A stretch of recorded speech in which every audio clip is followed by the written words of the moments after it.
Salut à tous, bienvenue chez l'Amadoué. Alors ce matin, on a été récupéré via l'association SOS Lama cette petite dame, donc lama classique. Donc une lama classique avec beaucoup de laine. Alors ce qui s'est passé, c'est que c'est des gens qui m'ont appelé donc cet été pour leur femelle donc Véro ici présente. Salut ma belle. Donc ces gens avaient plusieurs lamas, tout se passait bien et il y a des lamas qui sont décédés. Elle s'est retrouvée toute seule et elle s'est mise à sauter les clôtures et à partir. Et ça fait 2 ans qu'elle est un peu en divagation comme ça, qu'elle avait un peu, qu'elle n'est pas vraiment. Amigo, non. Merci, ce n'est pas ton lit là. Et oui, tu t'es fait mal à la patte. Bref, du coup, ces gens m'ont contacté pour trouver une solution. Et du coup, elle est ici présente via l'association donc, SOS Lama. Et comme elle n'est pas éduquée, qu'elle était en divagation depuis un moment, c'était compliqué de la faire venir pour la monter dans un camion, etc. Donc on avait vraiment cette contrainte. Donc en fait hier soir avec la vétérinaire on est monté en Ardèche pour être au lever du jour, être prêt pour la flécher. Donc la vétérinaire elle a l'accréditation là, pour flécher des animaux. Et donc ce matin on s'est levé tôt, on a trouvé la lama dans un champ juste au-dessus de chez les gens. Parce que tous les matins, des fois, le matin, elle vient chez les gens. Donc on s'est dit, on peut peut-être tenter chez les gens. Mais c'était en pente très raide, là, dans l'Ardèche. Et en fait, elle était dans un champ juste au-dessus. Donc 8h52, pim, fléchage. Elle s'est retrouvée toute flagada par terre, quoi, hein, pas d'anesthésie générale, mais flagada pour lui, entre guillemets, lui couper les pattes. Alors il y avait 2 options, soit elle prend la flèche et elle part fond de balle, elle a peur et potentiellement ça peut mettre 10 à 15 minutes avant qu'elle soit flagada et qu'elle se pose. Donc 10 à 15 minutes c'est très long, surtout que elle connaît la forêt par cœur. Elle saute les petits grillages à moutons, tout ça, ou les petits 4 ou 3 fils là, barbelés ou à chevaux. Donc elle passe ça facilement. Donc ça aurait pu être compliqué de la trouver. Donc j'avais pris Keaton, là, le bouvier australien, qui fait de la recherche utilitaire pour au cas où pouvoir la traquer, quoi, la retrouver via les odeurs. Mais heureusement, tout s'est bien passé, quoi. Elle a un peu sursauté, elle s'est trouvée flagada, elle s'est posée. La dame lui a donné à manger et tout, donc c'était assez facile pour que la vétérinaire puisse la flécher là. Donc franchement, ça s'est passé impeccable. Après, on y a limé les dents, on y a mis une puce d'identification parce qu'elle n'était pas identifiée, double vaccin. Et là, il va falloir la tondre et potentiellement la vermifuger parce qu'en la touchant, je trouve qu'elle est quand même un peu maigroulette. Là, elle a vraiment beaucoup de laine parce que il y a beaucoup de choses qui du coup manquaient quand l'animal est pas, on n'arrive pas à le parquer, on n'arrive pas à le manipuler. Il y a tout un tas de soins qu'on peut pas faire, quoi. Donc voilà, alors les gens après ils nous l'ont amené avec leur remorque et donc une remorque à chevaux, les vents, et on a pu aller jusqu'ici et après on a pu la rentrer. Alors je vous ai pas montré là direct dès qu'elle est arrivée, parce que ceux qui connaissent les vidéos ici, vous avez déjà vu beaucoup de vidéos, des introductions où ils se font des nénés à travers le grillage, tout ça, tout se passe bien. Là c'est ce qui s'est passé donc au début, il y a eu des nénés, tout ça, on se renifle les fesses qui tuaient, etc. Et là, ça fait plusieurs heures qu'on est là, donc je la surveille et que je regarde donc bien ce qui se passe, le comportement d'elle et de tout le monde. Parce que potentiellement, elle aurait pu sauter les clôtures. Donc là, on est dans l'enclos qui est dans l'enclos des femelles. Donc c'est comme les poupées russes, il y a un enclos dans l'enclos.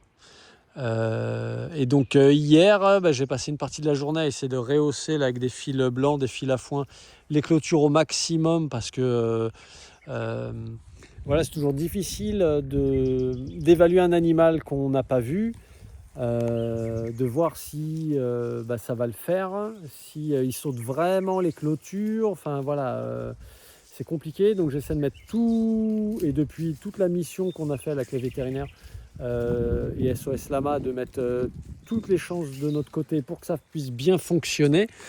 Parce que voilà, pour flécher un animal, tout ça, c'est un certain coût, une certaine organisation, et il faut pouvoir que tout se passe bien. Donc franchement, comme dirait l'agence touriste, imaginez-moi qu'un gros cigare, j'aime quand un plan se déroule sans accroc. Aujourd'hui, en tout cas jusqu'à présent, ça s'est passé sans accroc. Donc vraiment super.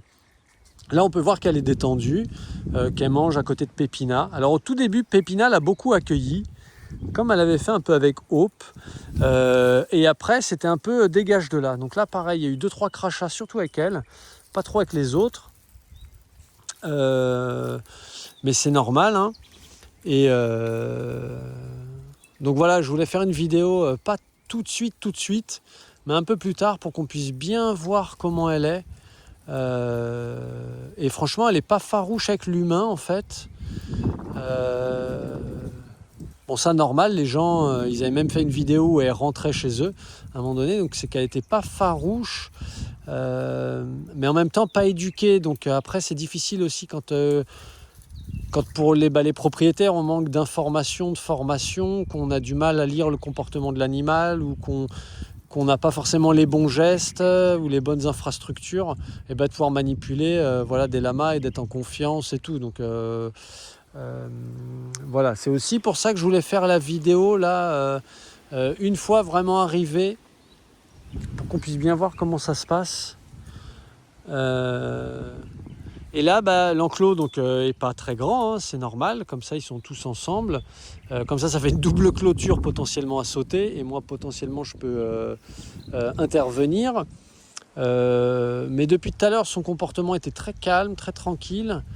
Elle est venue manger près de moi, parce que moi du coup je me suis posé, voilà.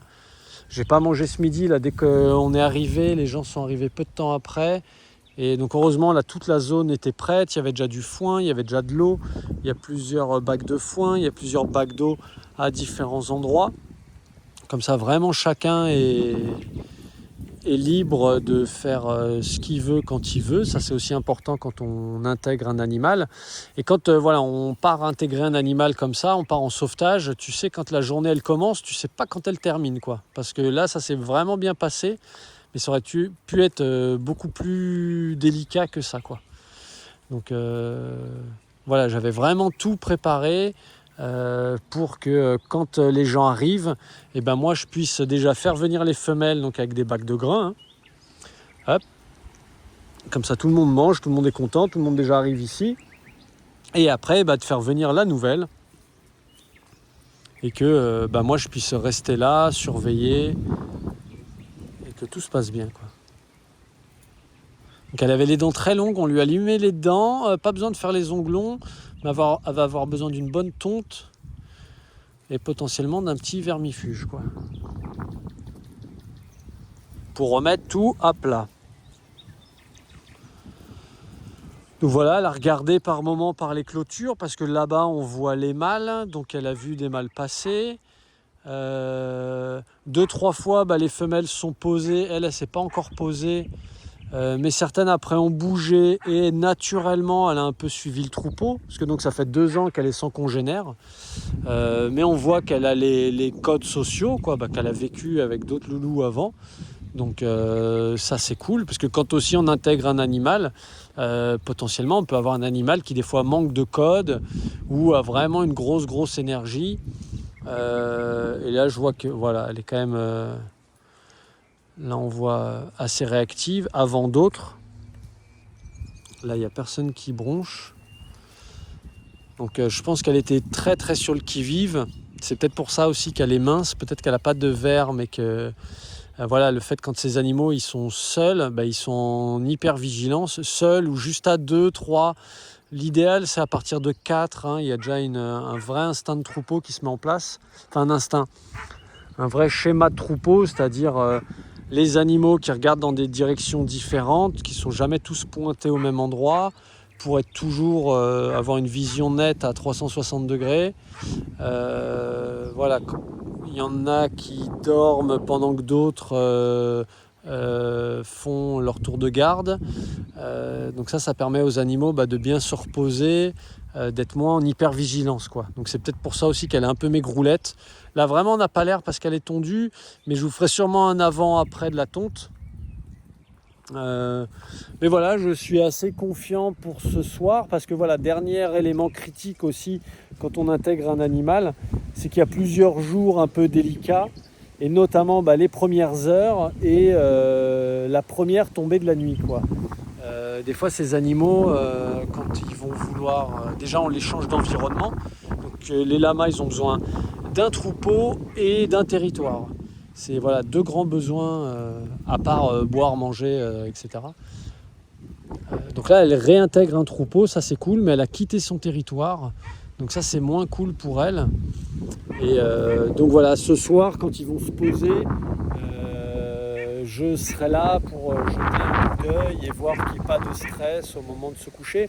Mais je pense pas parce qu'elle a l'air vraiment cool. Elle a fait le tour de la clôture, mais sans stress particulier. Elle a mangé un moment tout à l'heure ici de manière un petit peu compulsive.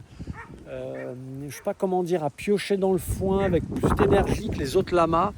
Et puis là, je vois que voilà, il y a plein de foin avec le vent qui a... elle mange par terre, mais de manière plus détendue, quoi. Il y a eu un petit moment donné où elle était un petit peu... voilà, comme une compulsion, quoi, quelque chose d'un peu nerveux, d'un picorage, on va dire, un peu nerveux, un picorage de foin.